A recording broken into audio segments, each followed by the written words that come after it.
Welcome, my name is Jesse and you are listening to The Wake Up Call. This show is about opening your eyes to how you've been living, bringing awareness to the standard you've been operating at, and helping you start living to your full potential. There are two ways I'll help you do this. One, by disciplining your mind, and two, by strengthening your body. It's time to take stock of your current performance and go to the next level. Let's do this. Welcome back for another episode of The Wake Up Call. Today's episode is brought to you, the listeners, and I'm going to do a little bit of a Q&A today. So I put a post up on my Instagram and on my Facebook page asking people if they had any questions, any burning questions that they would like answers to, and I got some really nice questions come through, and I'm going to do my best to tackle those for you guys today. So I'll do this kind of concept. It's something I've been thinking about doing for a little while now, and I'll probably continue doing it. I really enjoy answering, direct questions and specific topics that you guys have. So if you have questions down the track, please feel free to send them through to me, whether it be via email, whether it be direct message on Instagram or Facebook. And like I said, it is something I do want to continue doing. So if you have any questions, write them down, and when it comes time for the next Q&A, you can send them through and I'll do my very best to answer them.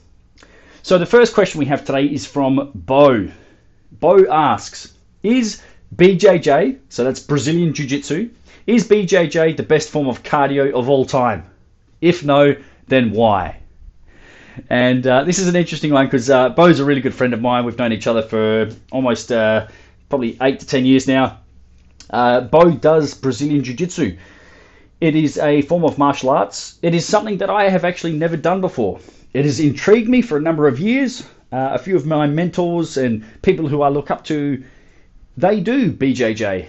And from my understanding of it, it is really close quarters, hand-to-hand type of combat. Okay, so it's a lot of grappling. I almost want to say wrestling, but it's a lot more about, especially in the training side of things, it's about submissions and getting into a stronger position than your opponent. So if you've ever watched any UFC, you'll be familiar with, the types of takedowns that they do and the positions that they try and get into, guard, side control, and these types of things. Like I said, I don't personally do it. I do want to do it at some point in my life. At the moment, it's not something on the cards for me. But to answer your question, Bo, is it the best form of cardio of all time? Well, as I get older, as I become more experienced as a coach, I try not to deal in absolutes where I can. So for a lot of questions, the answer is going to be, it depends. Cardio really comes down to a couple things.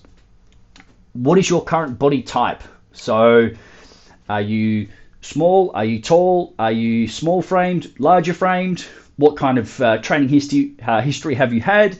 Do you enjoy doing running? Do you enjoy cycling? Do you enjoy swimming? Do you enjoy doing, more of like a sport type environment? Do you enjoy doing, obstacle course races or events?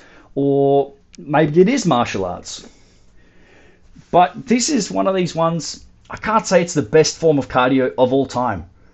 But like I said, this is from my experience. This is secondhand news, so to speak, from hearing and listening to other people's experience doing Brazilian Jiu-Jitsu. It is very, very difficult. It is highly demanding. So you are basically, it's 1v1. It's basically you versus your direct opponent. And for anybody who's done martial arts or combat type sports or wrestling, whether you have a sibling, older, younger brother, sister, or maybe you just got into some scraps in the schoolyard, whatever it might be, you know how difficult and how taxing that type of activity is. So if you imagine it's you versus an opponent, you're squaring off, you're facing off, you're a couple feet or a meter apart, someone blows a whistle or says go, fight, you got 5 minutes, off you go, you'll understand how difficult that is. So from a cardio standpoint, it's extremely difficult. But it also comes down to your level of skill. So whether you are a white belt, whether you are a purple belt, blue belt, black belt, and also the opponent that you're sort of facing as well. It's my understanding that people who are new to the sport of BJJ can either kind of fall into one or two camps. They fall into one where they have a white belt mentality, which is where they are there just to learn. They want to understand the skills, the different techniques, positions, and how to get the most out of each training session, shall we say. Then there are some people who just want to go in there and rip your head off. These are people who just literally want to fight. And that's not what martial arts is about. Martial arts is primarily about self-defense. It's knowing how to actually control your body, maneuver yourself in such a way that if you ever got in the case or a situation where it was, you had to defend yourself, you could do so. And that's where some people do BJJ as a sport. It's an actual sport where they go and compete. They do competitions. They look to ascend, in terms of gradings and belt selections, or, the level that you're at. And some people just like to do it for fitness. So it's a pretty loaded question that Bo's thrown at me there, and he's done it in a bit of jest as well. Is it the best form of cardio of all time? Here's the deal. Anything can be the best form of cardio for you, depending on your application of that cardio stimulus. This is why some people absolutely love running. It is their one thing that they just love to do, and they think it's the be-all, end-all. Some people fucking hate running. I know people who absolutely loathe running. If I said, go and do a 5-minute run, they would just absolutely pack it in, sulk, moan, complain about it. So it's very much, it's your opinion. I think it can be a fantastic form of cardio if you have the right mindset of going in there with that white belt mentality. This is something new to me. Like for me personally, if I was to go and do a Brazilian Jiu-Jitsu class, I would go in there blank canvas. I'll go in there and I'll see the sensei or the instructor or the coach, the teacher, and I would say, hey, I'm Jesse. I've never done this before. Where do I start? You teach me. I don't know anything. You teach me what's level 1. And I just start there, and then you gradually build up on that. And as you build proficiency with these different techniques, body positions, knowing how to, escape certain positions, whether it's armbar, side control, somebody's mounting you, whatever it might be, you get better at it. And as you get better at it, you can apply more effort to it. So therefore, you will get a better cardiovascular response from it. So you'll work harder, but you will also be more efficient at doing these things. So this is whenever you start a new task, skill, sport, more than likely you're going to suck at it. As you do it more frequently and you practice the skills and you practice the positions, you refine them, they become more precise. And that's how you start enjoying things, is by repeating the skill over and over again, having a better understanding of it, and then you can apply more effort to it, and then you get better results because of it. So Brazilian Jiu-Jitsu, from my understanding, very, very challenging sport, very challenging endeavor in terms of fitness and cardiovascular preparation. Is it the best of all time? It depends. So I hope that answers your question, Bo.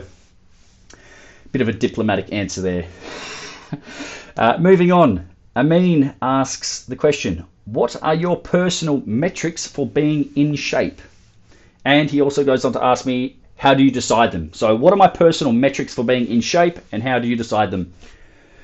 So for me personally, there's only a few things with regards to my body and my strength and fitness that I kind of look at. One of the prime things for me is my sport. I play football.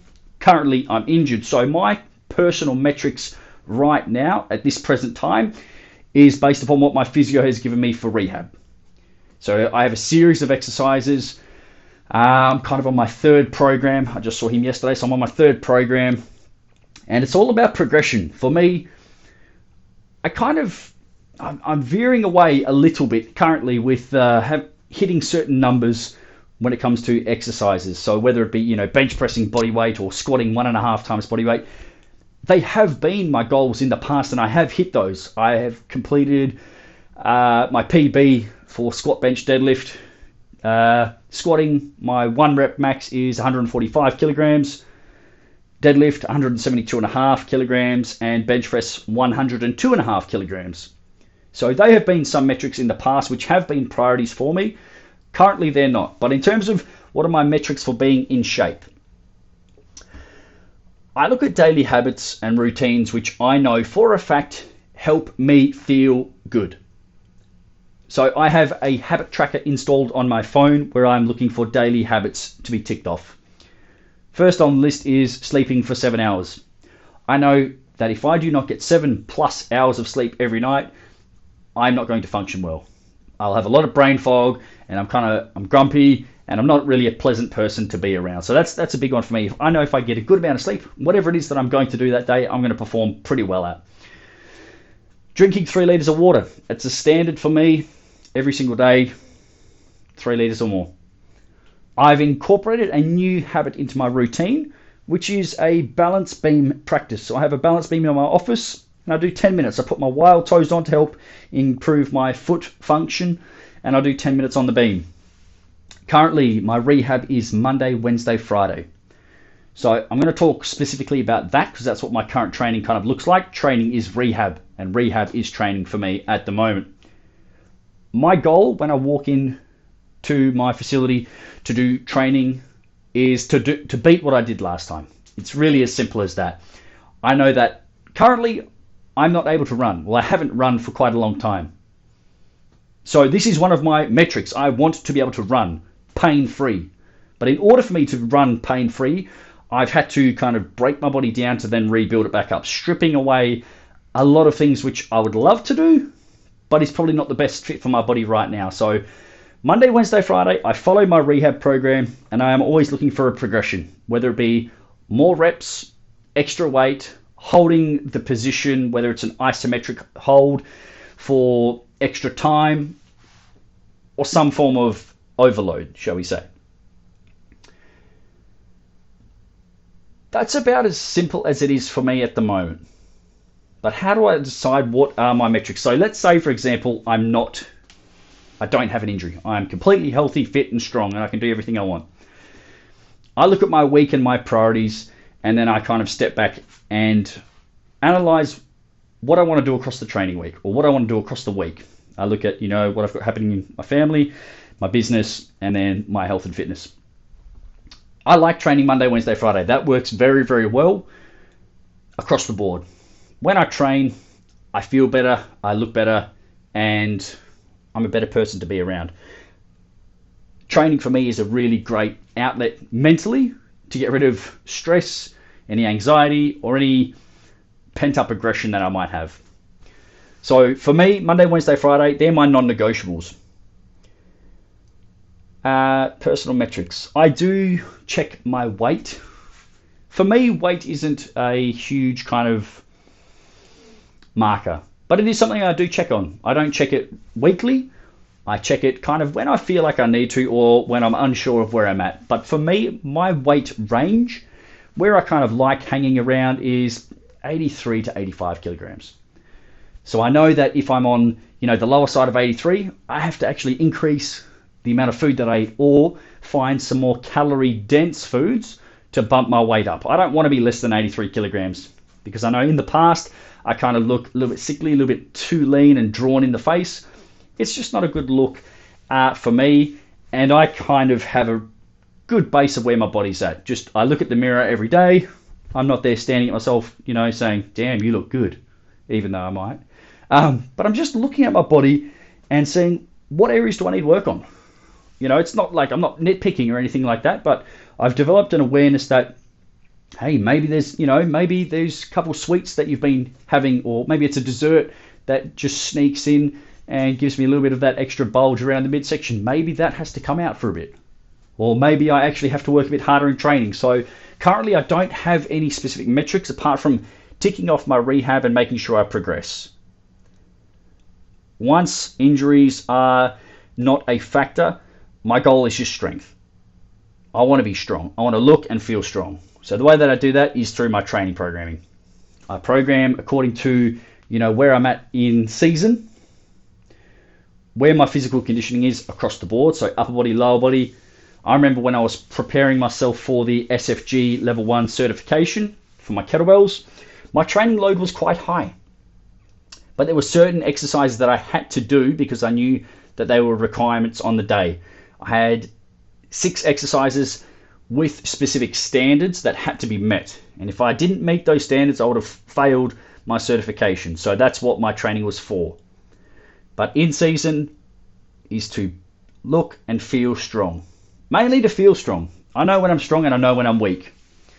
And that's basically how I decide, my personal metrics is based upon how I feel, how I perform on the football field, and also how I recover. I know that we have games on Saturday, therefore I can't do a really heavy lower body workout or training session the day before. It's going to be a little bit more upper body focused. So I hope that kind of answers your question. Personal metrics, a lot of it is just habits, daily habits and routines. And I've just created something from a career standpoint as well, that I want to tick off certain items on a day-to-day basis. So that has been very successful for me, and I'll probably continue using that moving forward. Next question we have is from Sean. Sean wants to know, what do you wish you knew when you started your career as a strength coach? Well, when I first started, I wanted to know everything. I wanted to, and I still do, I still have this mindset of learning and improving what I do. This is a tough question because there's two ways I kind of look at it. I look at it from, being a coach, actually working one-to-one and, with a number of people across the week. And I also try and look at it now from a business perspective. I run a business and I know where I kind of want to go. I have a general goal and vision, which is his next question, of where I want to go and progress. So it's kind of trying to marry up those two goals because they're not actually the same. If you haven't run a business before, I can tell you straight away. I can tell you right now, it's actually one of the hardest things you'll ever do. My mind never stops thinking about work. So my business is my work. It's my career. I take it very seriously. It's a professional endeavor for me. It's not a side gig. It's something that I actually really want to try and deliver the best experience and results for the clients that I work with. But what do I wish I knew when I started as a strength coach? You don't need as many exercises as you think you do. And this is something that I still preach, and it's something the more that I do coaching and the more that I work with people, I realize you need far less variety than you think you do. And this is why I've created some frameworks with how I program and how I instruct my sessions now. Push, pull, hinge, squat. You don't need 100 different exercises. You don't even need 20 different exercises or 10 per session. You need literally 5. That is a quality training session. I've had clients where we've done two movements in a session, and that has been absolutely phenomenal. It's been a fantastic training session. They've worked hard, they've learned the movement, they're understanding the skill, and they're practicing it over and over again. And this is something you need to understand. Strength is a skill. Strength is a skill. You actually have to practice it. You can't just go in there and run yourself into the ground. And that's probably something that I wish I knew earlier as well, is what's called auto-regulating. You can't go into the gym every time and hit a personal best. As much as you might be motivated, and when I first started as a coach, I loved the gym. I wanted to be in there every second of every day. But the more you do something, the less infatuated with it you can become, because you're doing it over and over again. So this is what I call kind of the honeymoon period. This is when people start a training program or a diet. It's really exciting up front, and then as you do it, that sort of excitement fizzles away. It dulls down a little bit. It's not to say that I don't love what I do. I love my work. I love the career that I'm in. But it's not about variety. It's actually about progression. And this is where I wish I held people more accountable when I was doing their programming. So hindsight's fantastic. I look back at the programs that I did when I first started. They were terrible. Awful. But back then, that's the best I had. That was the level of knowledge I had. So it's not that I did a bad job back then. That was the best I did. I always tried to give my best for the people that came in for appraisals and programs and personal training and things like that. But a lot of people, they want to be entertained. They want exciting. And for me, getting results is exciting. Making progress and seeing somebody get strong and become fitter and see how quickly they can recover and how that impacts the rest of their life, that's way more exciting for me than giving somebody 20 different exercises and then next week they come back and say, hey, can you show me these 5 different exercises? I've completely forgotten what they are. So that's probably the biggest thing, is less variation in exercise selection. The next question is, what was your vision when you started? And is it still the same today? I've got a couple of friends who did personal training courses when we were younger, did it when I was 16 and 17, and always had this kind of grand master plan to have this big training facility. And now that I'm aware of what happens in the behind the scenes type of thing when it comes to running a business and the overheads associated with it and the headaches and the fires that you have to put out as a business owner, it has changed. I used to want this really big facility with all the bells and whistles. But again, now that I've been doing this for 12, 13 years and I understand business more, I understand programming and progression, and I actually understand people a lot better in terms of what people go through on a day-to-day basis. People have other shit going on in their life, not just training. And this is where you don't need a big facility. You don't need all of the different gear. And I actually have a decent amount of kit. I've got squat racks, barbells, dumbbells, sandbags, kettlebells, bands, attachments. You know, I've got a lot of different gear. I've got air mill bike, I've got a rower, I've got sleds, I've got ropes. But it's one of these ones, again, you don't need as much variety as you think you do. So one of the quotes that I've kind of been using a lot with my clients is chop wood. So you don't need a lot of different gear to get results. You need a handful of items and you need to be very consistent at utilizing them. So there's no point jumping from kettlebell to dumbbell to barbell to sandbag and then doing it all over again, because you're going to get a variety of different results. So my vision is to keep a small facility, have a select core group of clients who have big goals, meaningful goals that they actually want to achieve, and have them come in consistently. That's what's important to me, and that's where I feel most people let themselves down. They think they need, you know, a highly complicated program with all the bells and whistles, different training gear, when in reality, if you just pick a few exercises and do them over and over and over again, get really good at them, become very strong at them, you're going to get much better results. And this is where, you know, I've written on my profile on, you know, Instagram, is like, I'm not for everybody. I work with people who are serious about playing the long game with their results. If you're on a 4-week challenge, not interested. I can't help you. 4-week challenge isn't going to change your life. It's not. So this is where, again, what is your ultimate goal? Do you want to be entertained or do you want results? I work with people who want results. So I hope that kind of answers your question there, Sean. You don't need as much gear as you think you do. You don't need as much variety as you think you do. And you don't need all the bells and whistles. You can actually get great results with only a handful or even one piece of equipment. I often have a conversation with one of my ladies, and, you know, especially with COVID having been so rampant last year, is, you know, we ask the questions like, if you had only one piece of equipment to use, what would it be? And she says kettlebell, because it's so versatile. You can do everything with it. You can do Turkish get-ups, you can do presses, you can do swings, you can do cleans, you can do snatches, you can do squats, you can do rows, you can do carries. So that's basically what I would sort of encourage people to focus on, is don't look at to do the most amount of stuff or have the most amount of stuff or equipment, but actually get the most out of what you've already got. And the last question we have is from Richard. Richard asks, from a nutrition point of view, does eating the same foods day in and day out provide adequate nutrients for your body, or should you be mixing it up rather than eating the same food for lunch each day, for example? It's a great question. Do you need variety? Do you need to spice things up, chop and change what you do?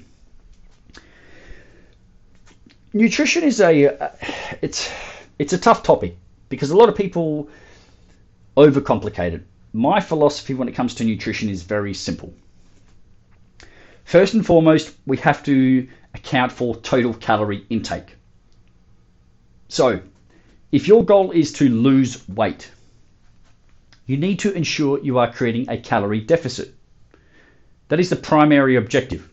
Are you creating a calorie deficit? Yes or no? If you want to lose weight, you must create a calorie deficit. If you want to maintain your weight, you need a neutral energy balance. So that means you're maintaining. It's an equal or very close to equal amount of calories coming in as is going out per day. And then if you are trying to put on some mass or build muscle, you need to be in a calorie surplus. You need more calories each day than your body requires. That is how we build muscle and add or gain weight. So that's the first thing we look at, is from a hierarchical standpoint, is calorie intake. What are we consuming? Then we start looking at things like macronutrients. So this is our three big nutrient groups. We have proteins, carbohydrates, and fats. This is a very simple equation. Identify your body weight in kilograms, times that by 1.5 to 2.0, and that will give you a number or a range. This is your daily protein target. So let's say, for calculation's sake, very easy, let's say you weigh 100 kilograms. You would need to consume 150 to 200 grams of protein each and every day. That would be the next priority in my eyes. Whether your goal is to lose body fat or build muscle, protein needs to be high on the list. You want to preserve as much muscle mass as possible. The more muscle mass you have, the higher your metabolic rate. So if you are in a calorie deficit, keep your protein high. This is paramount to preserving muscle mass. And this next part here, there are ways to calculate your calorie requirements. I'm not going to go through that today, but I will answer this question. There's a few things that I need to preface before I sort of attack this question at the heart, is calorie intake, protein intake per day, and then the remaining balance of calories can be divvied up as you see fit between carbohydrates and fats. So let's say, for example, you like carbs, you like breads, pastas, rices, starchy vegetables, things like that. You would be more carbohydrate dominant with the remaining calories. If you like things like oils, seeds, nuts, avocados, coconuts or coconut oil, things of that nature, then your calories would mainly come from fats, and then the remainder would be made up of carbs. Does that make sense? So prioritize protein. You organize how many grams of protein you need. That's already been set. Then on the other side, we have fats and carbs. You divvy up the remaining calories, which will either give you calorie surplus, neutral, or maintenance, or deficit, and you can organize those calories between yourselves, fats or carbs, or just divvy it up as you see fit. But to answer this question, do you need to change it up? This is where we look at the two different definitions of foods, so to speak. Nutrient density and calorie density. Nutrient density is food that is not highly processed. It has minimal processing. So things like fruit, meats, nuts, as very quick examples. These have not been processed. These are in their natural form. Typically, these types of foods are very nutrient dense. They have a lot of vitamins and minerals. The more processed a food is, typically speaking, the fewer nutrients they contain. I hope that makes sense. The more processed something is, not always, but typically the more processed something is, the fewer nutrients it contains. So if you can get something in its natural state where it hasn't been gone through this processing, packaging, more packaging, it's going to have more nutrients for you. So this is why I like a simple kind of framework. Fruits, vegetables, variety of meats, some dairy if you like dairy, as long as it meets your calorie needs, calorie target. But it also comes down to you as an individual, as a person, as a human. Do you like cooking? Do you like preparing food? I know for me personally, I hate preparing food. I dislike it. So for me, I prepare the same meals. My wife does do a great deal of, she does the most of the cooking, which I am very, very grateful for. But I eat the same foods over and over again. I have a select handful of foods that I eat over and over again. And I just rotate through them because I don't like preparing food. I'm not a big cook. I don't like cooking. For me, it's not fun. Some people really love cooking. I do not. So to answer your question, Richard, should you be mixing it up rather than eating the same food? It needs to meet your calorie goals. It needs to be suitable for you as a human. If you have the ability to cook different foods every day and you enjoy cooking, absolutely go for it. But is it necessary? Is it a requirement? Is it a must? No. This is where a lot of people, they major in the minors. They start looking at small details without hitting the big details first. The big details are these: calorie intake, protein intake, the remaining calories divvied up between fats and carbohydrates, and then it comes down to personal preference and what you can stick to. So if you know you have a hard time sticking to the same foods, sure, add a bit of variety. That's no problem. But if you know from an adherence standpoint, from hitting your goals, if you know if you eat the same foods over and over again, you hit your target, I would encourage you to do that. Until such a point that you have enough understanding of nutrition that you can add variety. But a lot of people do the reverse. They add a lot of variety and then they get a variety of different results and they're not sure what to change to get the results they're looking for, rather than saying, hey, I eat these 5 meals or I eat these 4 different meals and I know they work for me. And then you can start tweaking and making these subtle changes. So do you have to mix it up? No. Can you? Yes. But the main thing that I'm always looking at is, are you creating a calorie deficit for weight loss? Yes or no? If you're not, that's priority number 1. If you're in your calorie deficit or surplus, depending on your goals, then the next question is, are you hitting your protein target daily or across the week? Yes or no?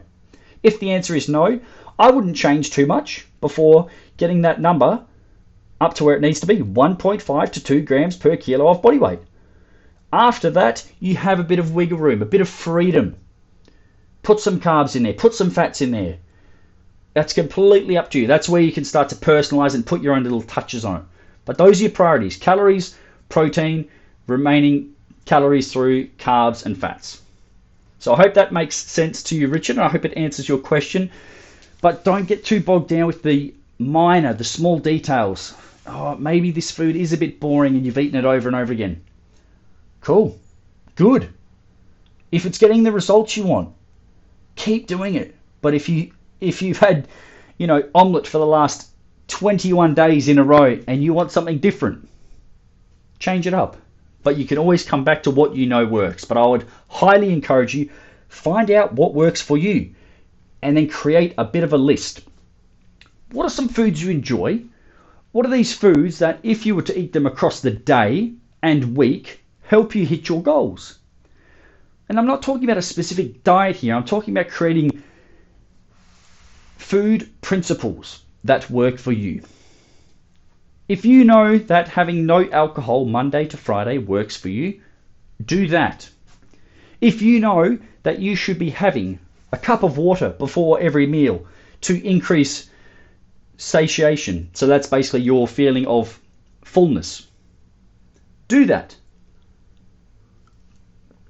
If you know that you struggle to eat protein and meet your targets, identify what are the highest sources of protein that you do enjoy and how much of that do you need to consume each day to get within your target range. So that is how you create nutritional structure to either lose fat and or build muscle. So there we go, guys. That's a bit of a Q&A. I hope I have given you some insight into, how I think with my own training, programming, how I sort of live, and I hope I have answered these questions as well. I've talked about Brazilian Jiu-Jitsu, metrics for being in shape, a bit of a personal sort of touch on, a career of a strength coach and personal trainer, and a bit of nutrition as well. So it's kind of gone across the board, which is great. Like I said, I enjoy answering specific questions. And this is where I have mentioned it before, but I will mention it again. Vague goals create vague actions, which create vague results. The more precise you can be with your questions, with your answers, with your routines, the more precise your results will be, and you'll know what to adjust, up or down, left or right. Guys, I really appreciate you listening. What I have noticed is there's a bit of a disparity with the people who are listening versus who are following me on the social medias as well. So if you are a listener and you aren't following me on social media, whether it's Instagram or Facebook, I would encourage you and I ask you to do so. If you're on Instagram, it is @FullaSC, FULLASC. If it's on Facebook, just type in Fulla Strength and Conditioning, FULLA Strength and Conditioning, to stay in touch and continue to read my posts. The posts that I put out on social media are long form. They are not these little, quotes. They are actually to help you work through the psychological process of change. Changing your body, changing your mindset, changing your life, it takes time, and it starts in between your ears, the psychological side of things. So what I write isn't for everybody. People don't want to hear the truth. That's okay. You, as a listener of the Wake Up Call, I know you want different and I know you want better. Otherwise, you wouldn't be listening right now. But I encourage you, if you see one of my posts, you've got two options. Everybody has choices. You can scroll by if you choose to. But if you get value from the podcast, I know you will get benefit from reading these posts. And if you do read them, and if you do get value, all I ask is you pay the fee by hitting the like button or tagging a friend who needs to hear or read that message. Thanks for listening, guys. I will continue doing these Q&As in a somewhat frequent format. I do enjoy it.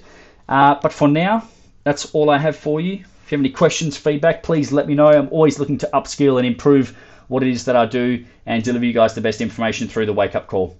That's it for now, guys. I will speak to you next time. Cheers. If you loved the Wake Up Call, found it entertaining, or got some benefit out of listening, I would appreciate you helping me to spread the word. Please share it with a friend or on social media so that you can pay it forward and give someone else the opportunity to improve themselves like you just have. Thanks for listening. We'll see you soon for another episode.